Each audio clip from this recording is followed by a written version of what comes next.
Good morning and welcome back to Margin. This morning we're going to talk about should you buy an extended warranty. So let's jump right into it.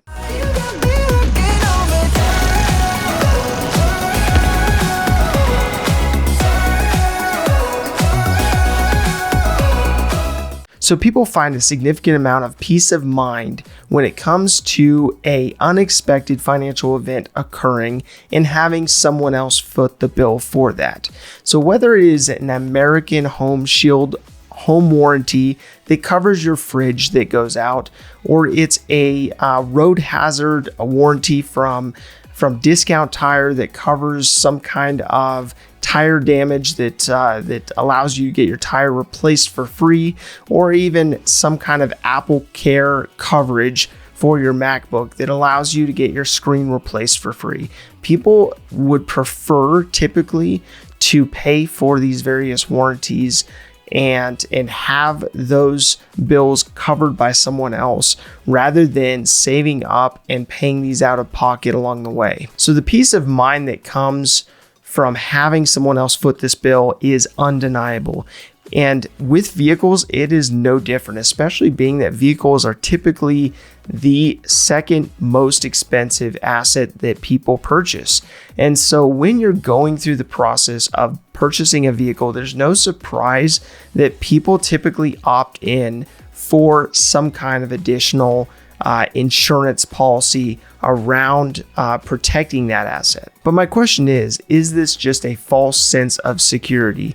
Being that any of these insurance policies, whether it's a home policy, whether it's a computer that you're covering, or tires on your vehicle, or maybe it's an extended warranty for the mechanical components of your vehicle, is that simply something that gives you a peace of mind?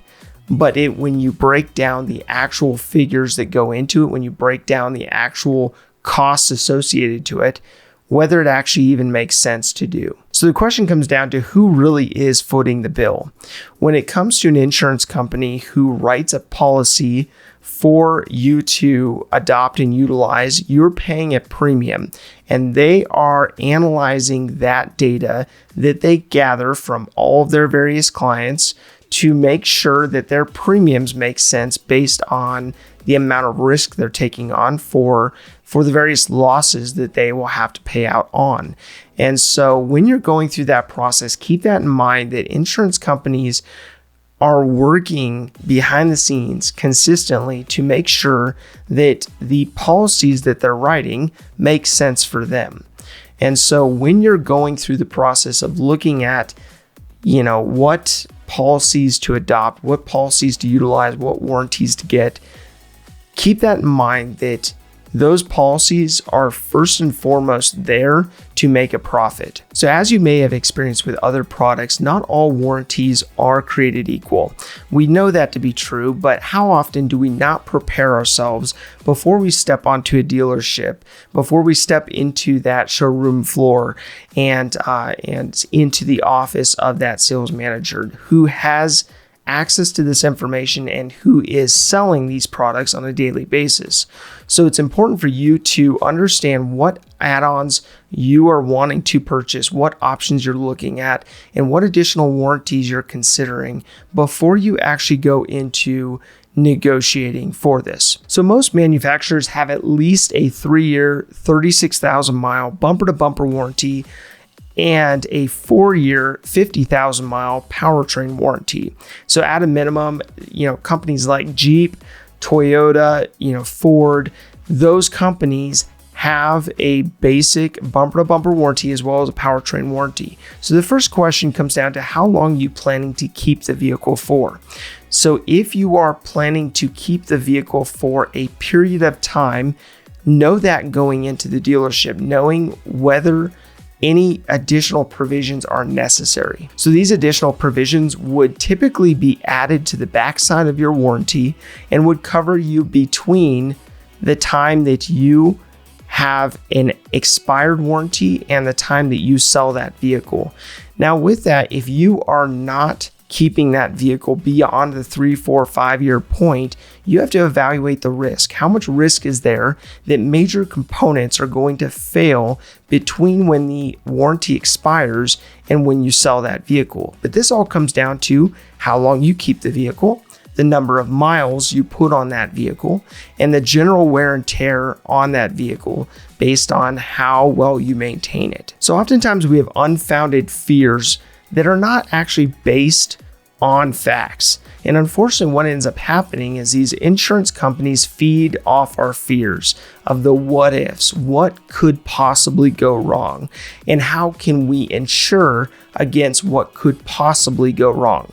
But what you have to do is take into consideration what is realistic, what is likely. If you're going through the process of vetting that vehicle before you purchase it and making sure that it's highly reliable, that it has a good track record, that it has a good warranty, and that it's the vehicle that fits the seasonality of your life, then you should have peace of mind in the research that you're putting into that vehicle. Now, if that fear still exists, you may be wondering, how do I prevent the fear or reverse the fear?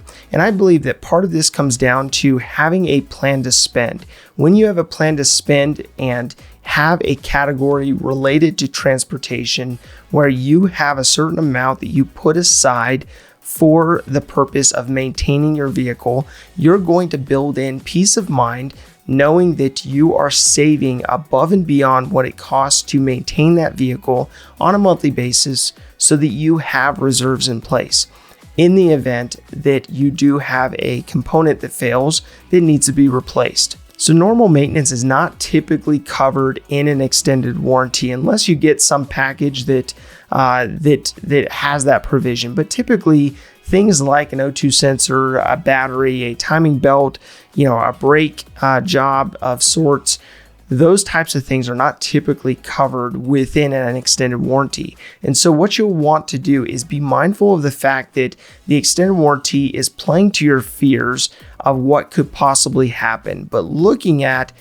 what is realistic, what is likely to occur is that vehicle that you've researched, the vehicle that is highly rated, is going to operate as it should based on you maintaining it well. And if there are components that fail, you have a reserve account for anything related to that maintenance line item that it may need. When you budget for a maintenance line item, what you find is that you have fewer emergencies. When you have that peace of mind in place of the fact that you're saving for the purposes of replacing or repairing an item as it fails, you are building in a level of peace of mind, ensuring that you are prepared if and when some component goes. And so it's important to think through that process of, okay, if I'm actually building in a plan so that I can replace or repair any items that fail along the way, then what am I concerned about? What am I adding on to the back end of my powertrain and bumper-to-bumper warranty for? So being that the average miles driven per year are between 12 and 18,000 miles, let's assume that you drive a little bit less than that. You drive about 10,000 miles per year. And as you're looking at the typical powertrain warranty being 50,000 miles and expiring within 4 years of that new car purchase, you have 4 years to basically vet that car to see how reliable that vehicle is. So as you have that maintenance fund working in the background to accumulate funds, over that period of time, you can basically see how reliable that vehicle is, how that car is servicing you well, and whether you need to make a decision before the warranty expires to replace it with something else if it is not being reliable. So again, the factory warranty, the proper maintenance of that vehicle, and proper savings for any maintenance item that would need to be repaired or replaced puts you in a really good position to ensure that you are hedging against the risk and eliminating the need for an additional warranty above and beyond what's provided by the manufacturer.